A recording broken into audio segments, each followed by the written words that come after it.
is the Bahamas Tonight, the Northern Edition, and good evening all. I'm Shasheena Rolle. As always, it is so great to have you with us. Topping news, the redeveloped multi-million-dollar Reef Village Memories Resort on the Lakaya Strip nearing completion, and the date of an official opening ceremony is expected to be announced soon, with the government, the Hutchison Group, and Sunwing officials joining forces to make it a reality. A leading tourism executive is predicting that resort's reopening could signal the relaunch on Grand Bahama and position this island as this country's premier tourist destination. John Davis Rolle reports. This will be the fastest growing destination in the Bahamas, if not the Caribbean, over the next 12 months. Though prophetic in nature, tourism officials say with the imminent reintroduction of the Reef Village to the global market, they are confident that this time around, revolutionary success is in this island's immediate future. Director General of Tourism David Johnson expressing optimism as he, along with a delegation of top government and private sector stakeholders, recently toured the newly refurbished Reef Village, a project costing an estimated $26 million. What happened since the government gave us the mandate to do that in a very aggressive way, we were able to bring to the table the partners, Sunwing with Hutchison, to take a hotel that was mothballed, and this hotel, almost 1,000 beds, those 1,000 beds are reopening. And I'm projecting that they will run not less than 80% occupancy through the winter. So it's about seeing Grand Bahamas tourism come alive again. Increased airlift and the reopening of the Reef Village are set to occur simultaneously. New cities in the U.S. and Canada are said to be opening up. And Grand Bahama's turbulent period in the airline industry, many believe, is now behind us. Grand Bahama has some huge advantages within the Bahamas. It has access advantage that we regained by bringing non-stop flights from so many more cities, where we reduced the traveling time from 12 hours to 2.5 hours, where we reduced the airfares by more than 35%. We're about to upgrade the service between here and Port Everglades to daily service with a ship that will have up to 1,200 capacity as opposed to 400. We're moving not just to reopen all the rooms in Lakaya, to start expansion in the tourism sector in a very sustained manner. A major thrust, Johnson says, is to put over 1,000 heads in beds on a consistent basis at the newly transformed high-end five-star all-inclusive resort. He disclosed that a multi-million-dollar marketing campaign has already been launched towards this end. Before we ran the first ad, we were up to almost 6,000 bookings, and now we are close to 18,000 bookings, and our campaign is in full force in Canada. We've commenced sales in the U.S. Some 2 weeks ago. Flights are loaded, seats are being sold, and passengers are booking to Grand Bahama from 8 new cities in the U.S., in addition to the 6 cities in Canada. So we are on track. Johnson telling residents on Grand Bahama to stay tuned. The relaunch of the Reef Village, he says, is just the beginning of great things to come. Joan Davis Rolle, ZNS Network News. In other news, the Ministry of National Security bringing its crime forum to Grand Bahama tomorrow night. It is an opportunity for the Grand Bahama community to talk to senior law enforcement officials about crime concerns, suggestions, and proposed solutions. The Grand Bahama Crime Forum will be held at the Foster B. Festina Center tomorrow evening at 7:30.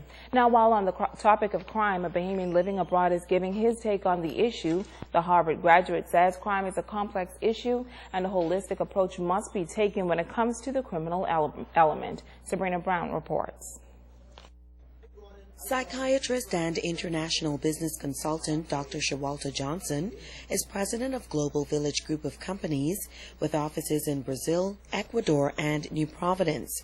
He's described as a multi-gifted world changer who has worked with celebrities like Oprah Winfrey and government leaders such as the Prime Minister of Ethiopia and the former Vice President of Ecuador.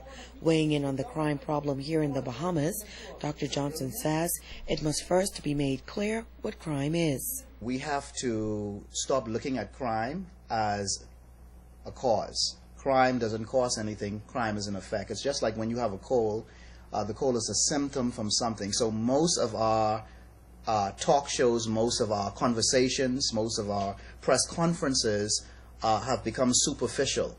a superficial spectacle, I call it, simply because we are dealing with it as crime is causing something, but it's a symptom. What causes crime is the thing that we should look at. What causes crime is the economy. He says capitalism has created inequality in our society that has contributed to the high rate of crime. Capitalism is an economic scheme that is crashing. Capitalism creates racism, and so the blacks now have become underserved, and the whites have become more the majority rule. We have to call in to question these indifferences. Why are our black males being underserved? Why are they being demonized? And if the monies are not being spread, what do you expect for the young black male to do? He's going to rob, he's going to kill. The Harvard graduate, who also studied political science, has developed an alternative model based on producing a sharing economy. He says this model is already helping Puerto Rico and Ecuador to address their crime issues.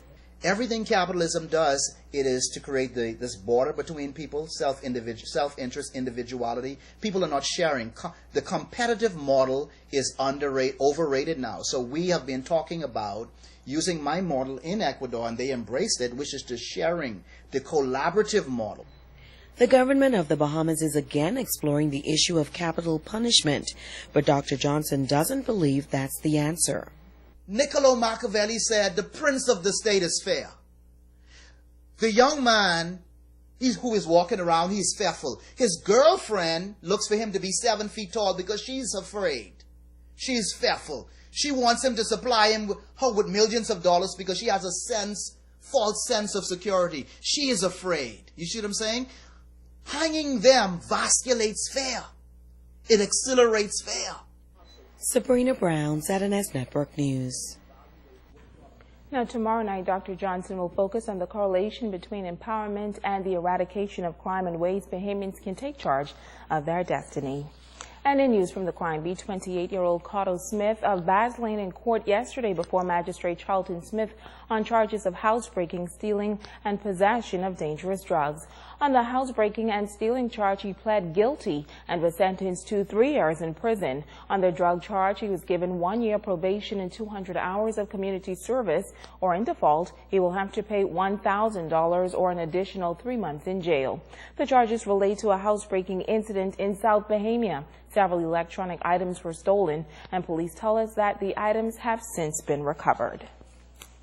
Over the past 2 weeks, 4 pedestrians have been injured in traffic mishaps in the Freeport area. Police officials are disturbed by this trend and are urging all road users to exercise a greater degree of caution and care on the streets. Our Megan Shepard has this story. In light of recent traffic incidents involving pedestrians being struck on the streets of Grand Bahama, the Royal Bahamas Police Force is reiterating the rules when it comes to the motorist and pedestrian relationship. Inspector Teresita Pinder says that when it comes to the use of the roadways, pedestrians have just as much rights as motorists. Pedestrians has as much right to the road as any motoring vehicles. When they're crossing, we're asking the motoring public to adhere and allow pedestrians to cross our streets, especially when they're using our pedestrian crossing. You are obligated to stop and allow that person to cross the streets. Pedestrians, on the other hand, are also obligated to be mindful that when they're crossing the street, they have to make sure that it's safe to cross. All right? Even when you're using a pedestrian crossing, you have to look both ways, left and right, to ensure that it's safe to cross.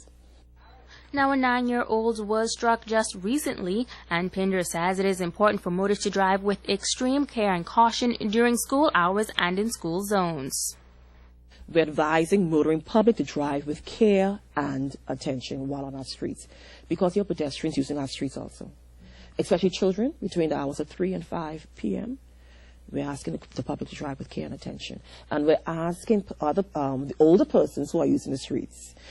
We have, normally you'll see persons of the older age, older persons using our streets, crossing the streets, and sometimes they take a little longer to cross. And, you have to have patience to allow them to cross. And a lot of times, the older person may not use a pedestrian crossing.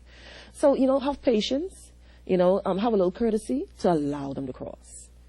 The Road Traffic Division has been spreading the message of road safety within the schools for years now, and Dupinder says it is imperative to deliver the message at an early age. We are going into schools now, we're spreading the word. In fact, Traffic Division has been doing that now for quite some time. They're very vigilant in going to the schools and speaking to the children regarding the safety on crossing our streets. They're always doing that. In fact, if you look at our TV advertisement, they're still doing it, advertising the safety ways in which how we cross our streets. Megan Shepard, ZNS Network News. In our newscast last night, we carried a story on vandalism and theft at the Jewish synagogue on Grand Bahama. We referred to the synagogue as a Christian ministry. That is incorrect. We regret this error and we offer our sincerest apologies to the Jewish community. Stay with us, the Bahamas Tonight. The Northern Edition continues right after this.